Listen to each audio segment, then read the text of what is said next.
God bless you for that. Thank you for the welcome this morning. Sabbath is a special time, I think, and church is an interesting place. And where we're headed and what we're going to do with those two things, I'm not quite sure. And Errol touched on that in his remarks this morning. I think church is going to be different. Well, I'm hoping church is going to be different, but how are we going to organise that? I think we need to filter out what we've done really well and what's worked very effectively and put aside some of the things that have just been there because they've always been there. Anyway, that's a challenge for administration. You're going to miss Lizeth. She's been I would say, a very passionate counsellor for many of you, as well as a good friend. You'll find Ray quite different, but equally committed to community and great storyteller. If you've never been anywhere in the Pacific, then you've got Ray. It's just like being there yourself. And if you've had kids at the school, I'll tell you about Hazel's storytelling as well. So when they come, I'm sure they'll feel welcome. They're not that far away, just down Lake Macquarie, so they can pretend to be part of Wallsend, at least for the rest of the year. I'm fascinated by gotcha at the moment. I'm not sure if it's a real word, but it's certainly something that has crept into our world recently with an election coming. The problem with the gotcha question is that it doesn't really address any issues. The gotcha question is about not knowing the detail or being caught out on some triviality and then having the real issue ignored. So if you think back in the last week, we had one leader,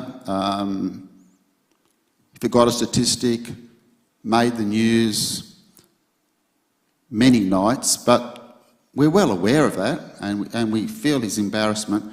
But what do we know about his employment policy, which is what the question was really about? It wasn't addressed.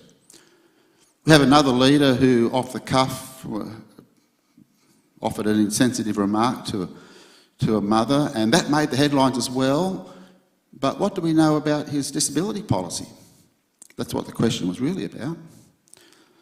So those gotcha moments, they absorb us and we're fascinated by them, but they don't help us understand the people. I wonder in church how much we are taken up with the gotchas. How important is it for us to see the nuance of difference? Or do we like to see things in black and then white and then black and then white, clearly differentiated, not really seeing the subtleties? Because when we know what's right, we can become obsessed with that. It can become our focus, and when it becomes our focus, it can become our only concern. And when being right is our concern, what do we do about community? Even though we follow all the rules, nothing really changes, because community is not about necessarily rule following or being right. It's about changing hearts, at least church community is. And as far as we're concerned, it's about building up the body of Christ. And I think that's what Errol was getting to when he was saying, look, let's all get back together as quickly as we can and have our church full. And there'll be no corners. A number of times through his ministry, Jesus turned to those who were listening, to his followers, to the seekers, to the opponents, and he was saying to them something like, I've been talking to you, but you're not listening. Well, if you're listening, you're not hearing. If you're hearing, you're not understanding. The thing is, you just don't seem to get it. It's a theme of disappointment that runs right through the gospel stories. Often we find Jesus sitting down and the 12 are coming And they're sitting there and they're saying, tell us a story, or what is that like, or what will this be like, or what do you think about that? And Jesus tells them, and nothing changes, and he says to them again, sorry guys, you just don't get it. Because Christianity, of all religions, is really a paradox. Because most things in this world are built on power and built on status, or built on wealth, or built on tradition. And we see those things in the Christian church, but we don't need to. Jesus best defined our purpose when he took a child in his arms and he said, whoever welcomes a child like this in my name welcomes me. He was putting the paradox right in front of them. No wealth, no status, no tradition, no knowledge really, just a connection. Just a desire to be with Jesus, just a wish to hear some of those stories. A paradox. The 12, of course, didn't get it, and when you read that story, you can see what comes before it is followed by much the same sort of thing. Because right up until the night that Jesus was betrayed, right up to the time of his death, they just didn't get it. I think of 2 or 3 involvements of mine. At school, where I spent most of my life, fortunately or unfortunately, at school there were lots of rules. We were very good at rules. We made up rules. We had rules for every place. We had a rule for every occasion. We had a rule that covered every circumstance, and all the kids were taught the rules. And the rules had consequences, as mentioned this morning. The thing about that is that the boundaries were being marked out. We were saying, go this far, no further. Do this and this and this, but not that. Play this game, that game, go there, but don't do these things. Speak like this, don't speak like that. Behave this way, don't behave that way. At Pathfinders, things were a little bit different.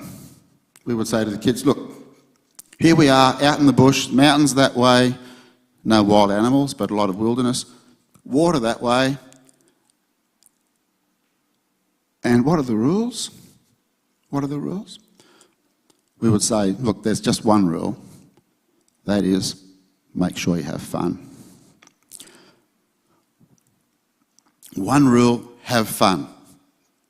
But at school we didn't say, hey, look, come in, gather into the classroom. Now look, we've just got one rule here, have fun. Slightly different. Slightly different. Because at school we were intent on creating culture.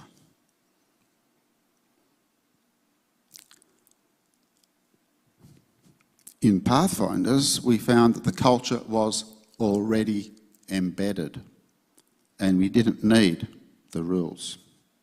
At least the rules were there, weren't they? We didn't need to tell them what the rules were. I grew up in the bush, and I can recall 2 places. On the mountain, my father had cattle. I used to wonder how he kept them all together. Because there were no fences. There was just this ridge, that gully, that mountain, that gully, down the bottom, the river valley. On the range, the cattle seemed to run wild. There were no rules, just have fun. And they did. So what did he do? How did he know where his cows and his steers were? The point is that they were always able to be rounded up by going through the gullies.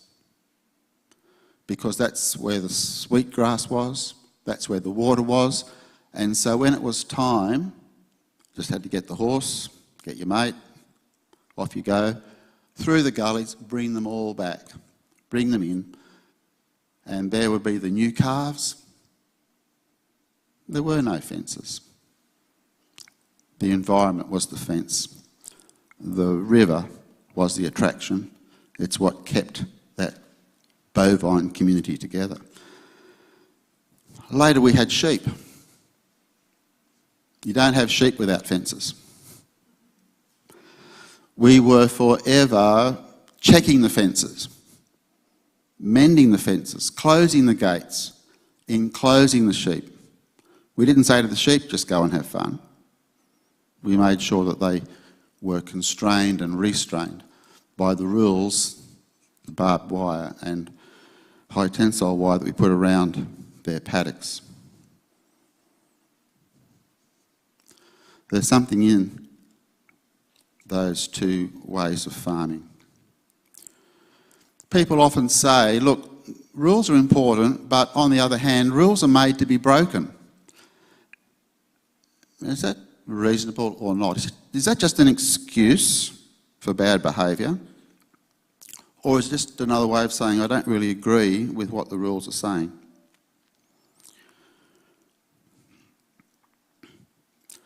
It's interesting. I won't tell you about road rules and my life. I won't tell you about some of the other social rules and my behaviours. But very quickly, I remember we'd arrived at Heathrow Airport. We were visiting friends out of London. And somehow the map got packed in the back of the car. But that was okay because I'd read the instructions. The instructions were, look, leave Heathrow, pick up the hire car, go down the roundabout, get onto the M4, take off, exit 17, you'll find our place. Well, that was okay. We got the hire car, we put the stuff in the back. We took off onto the M4, but instead of heading out towards Newbold and the country, we found ourselves heading towards London. Somehow I got onto the roundabout and took off on the wrong exit. And that was fine because once we realised that we could jump off and get back on. But there was a point when we were heading out and we thought, well, that looks like exit 17, but it wasn't. And so I must confess I took the wrong turn down the wrong exit lane. And then I thought, do I spend another hour going through the countryside and finding a way back to the M4, or do I just back up onto the motorway and keep going to the next exit? So at that time I thought rules are probably made to be broken. If I'm just waiting and there's no cars on the road, do I wait for the green man to tell me, now you can cross safely? Or do I look both ways and think, oh well, rules are there, but they're meant to be broken?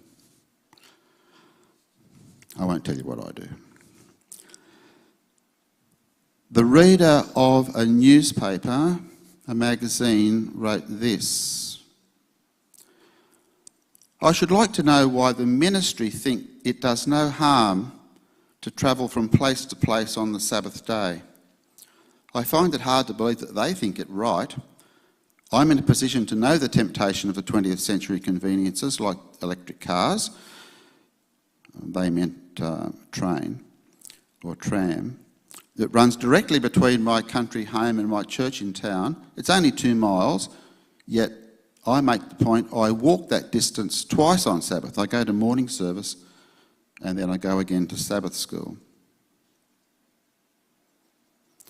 This was the Sunday School Times Canadian newspaper, 1912.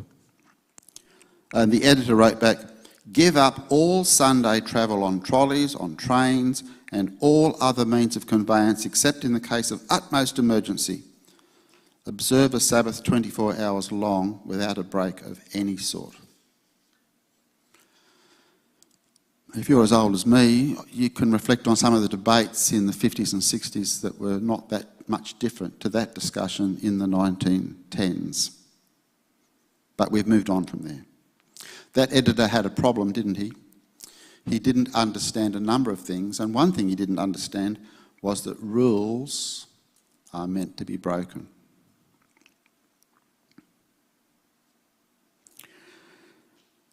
This is Mark chapter 2, 23 and 24.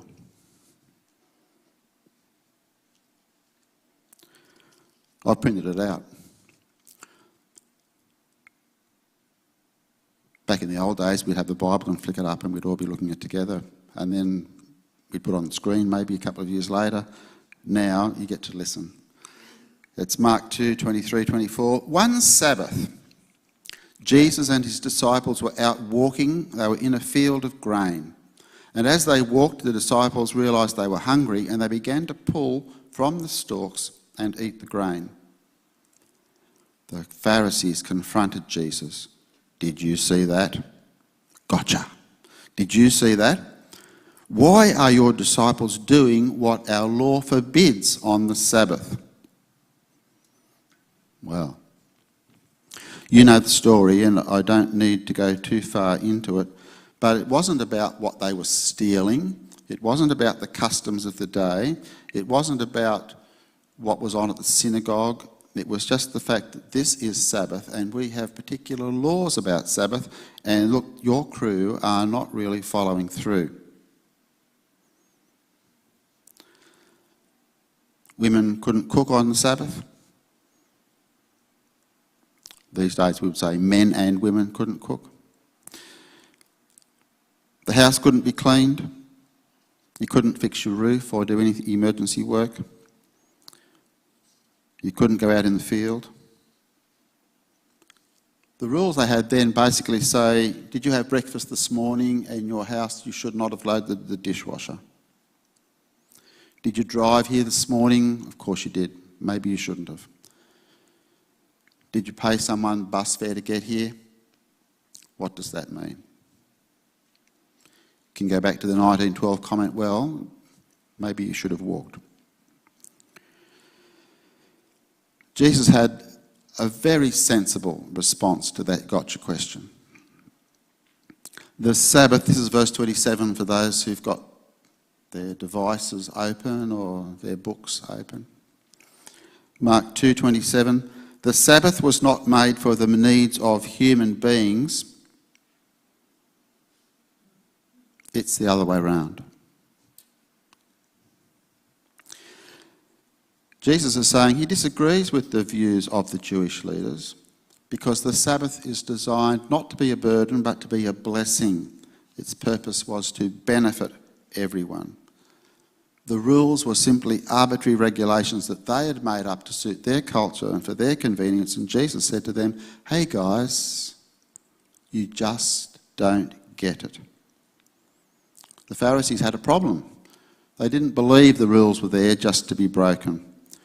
Jesus made sure that they at least had the chance to understand.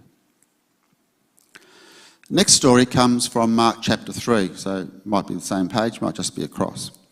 Verse 1 and 2. On the Sabbath. On the Sabbath, Jesus comes to the synagogue and he saw a man there with a withered hand, and the Pharisees held their breath.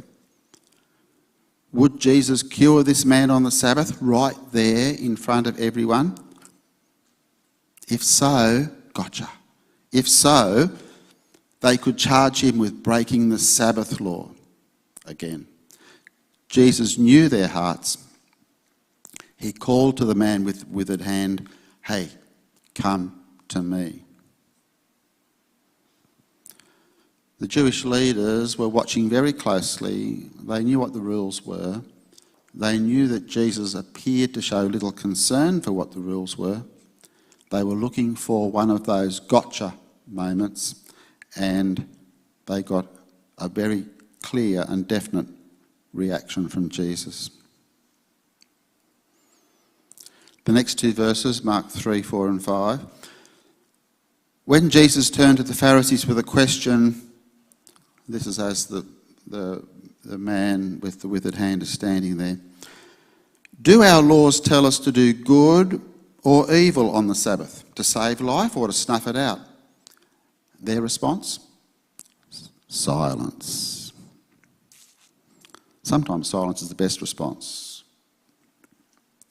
Jesus said to the man with the withered hand, "So be it. Stretch out your hand." And the man stretched forth his hand, and as he did so, it was completely healed.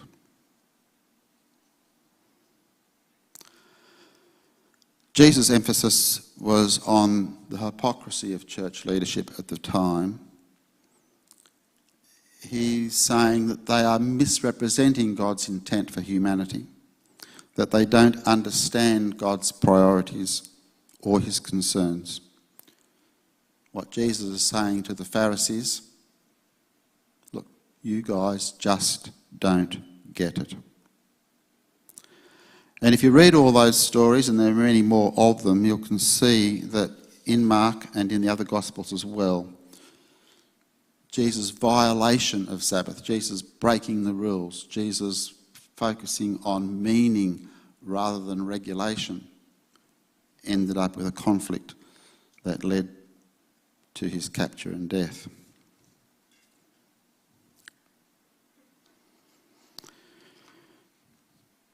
They had so many regulations that controlled everything they could do. Their rules were how they expressed their religion. I could make a comment on church history, not just ours, but on Christian church history. I think for many of us, regulations have been a definition of how we relate to God. Jesus is saying, no. It's relational. It's not regulatory. It's not following the rules. It's understanding why there was a rule in the first place. You just don't get it, he said. The religious leaders had a problem. They didn't believe that the rules, the tradition, the way they'd always done it was wrong.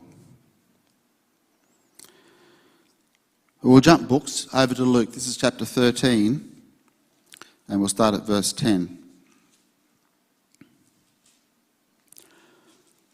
Luke 13, 10 through to 17. Around this time, Jesus was teaching in a synagogue on the Sabbath, which was the day of rest. A woman that had been sick for 18 years was there. She was weak, hunched over, unable to stand up straight. Jesus placed his hands on her, and suddenly she could stand once again. She started praising God, and the synagogue official came. He was indignant because Jesus had not followed the tradition in the sanctuary. He'd broken their Sabbath regulation by performing this healing. The sanctuary official, we might call him an elder or a deacon, maybe even a pastor. The sanctuary official said, "Hey, look, there are 6 days." He wants to quote the big rules, the ones that God carved into stone. "Hey, look, there are 6 other days when it's appropriate to get work done. Do your healing on those days, not on the Sabbath." Jesus said, "You religious leaders are such hypocrites. Every single one of you unties your ox or your donkey from its manger every single Sabbath day, and then you leave it outside to get a drink of water. Isn't that right? And doesn't it say that you care more about your farm animals than you care about this woman, oppressed by Satan for 18 years? Can't we untie her from her oppression on Sabbath?" Once again, silence. As the impact of his words settled in, his critics were humiliated, but everyone else loved what Jesus said, and they celebrated everything that he was doing.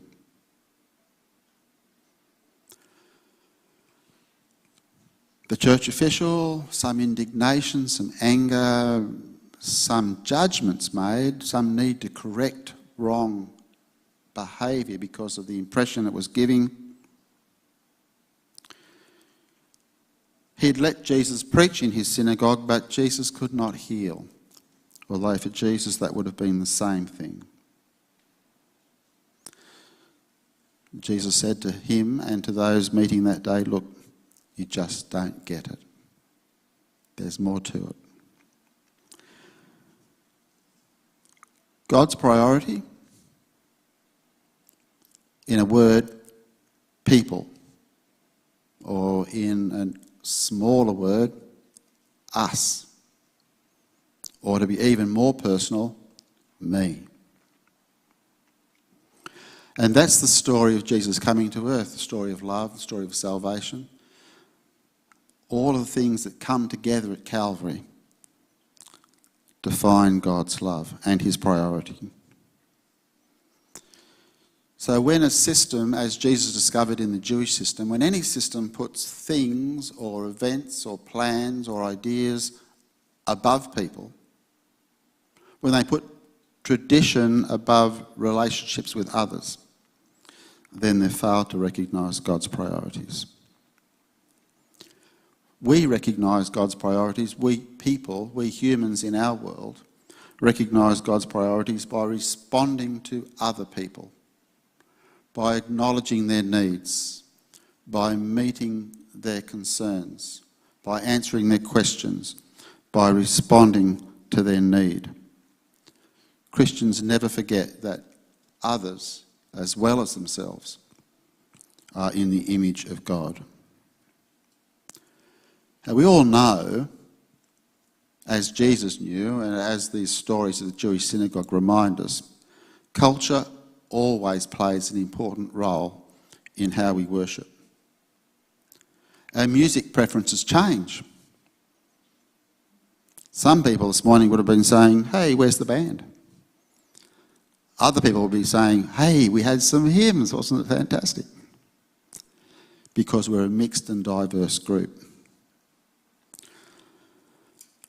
What we wear has changed a lot.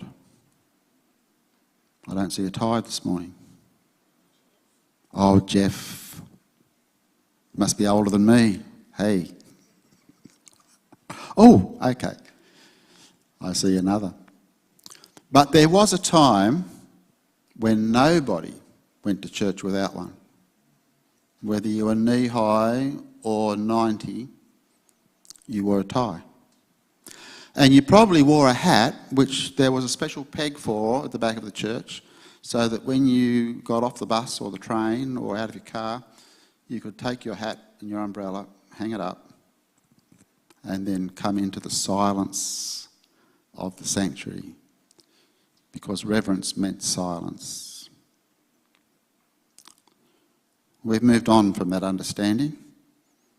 Our understanding is different. Now, whether we want to say it's better or more progressive, the real question is, does it work better?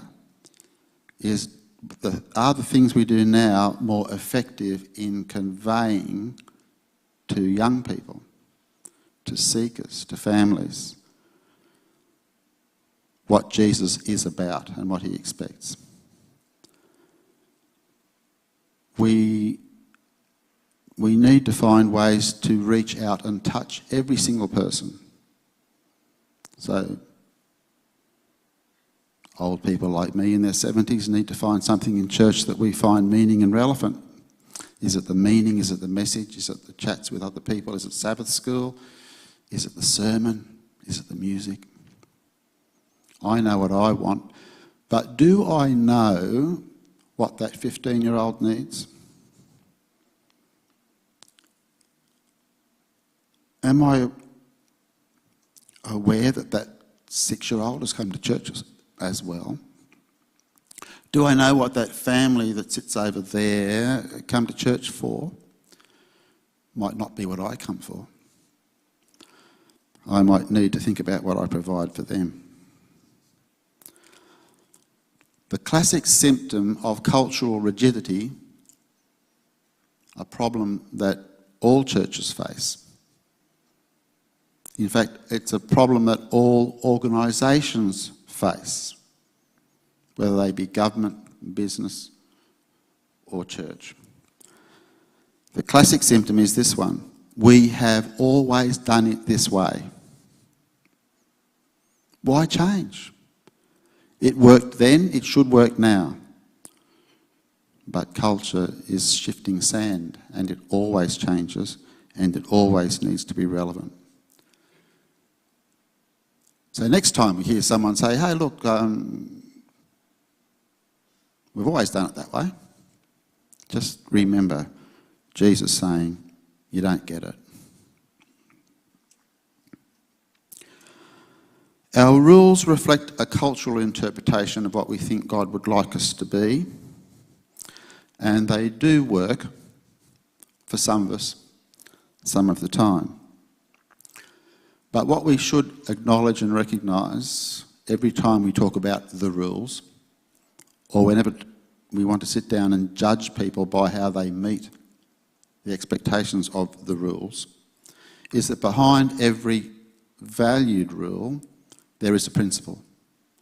And unless we can identify that principle, we haven't really got a relational priority that God would expect of us. I've been saying rules change, or they can be ignored, and both are true, but principles, on the other hand, are never compromised. Principles, on the other hand, grow in clarity as we get to know God better. Principles sometimes mean that we sit down, scrunch up the rules that we've got, and write out some new expectations. Beyond the rules, on the other side of the gotcha, are two things: relevance and meaning. And surely we seek both, because we need both. That's what we should be searching for.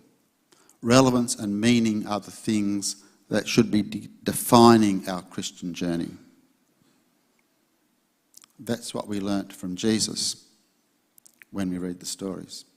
That's what those couple of stories we focused on this morning remind us of. We're searching for meaning, we're searching for relevance, and they're the things that are important. Because Jesus is our assurance. His work is done. And when we get that, when that sinks in, when Jesus says, do you get it? And we say, oh yes, thank you. Then there's no fear. There's no gotcha moments that worry us, because we are to that point in our journey where we can just lean on him. Be blessed.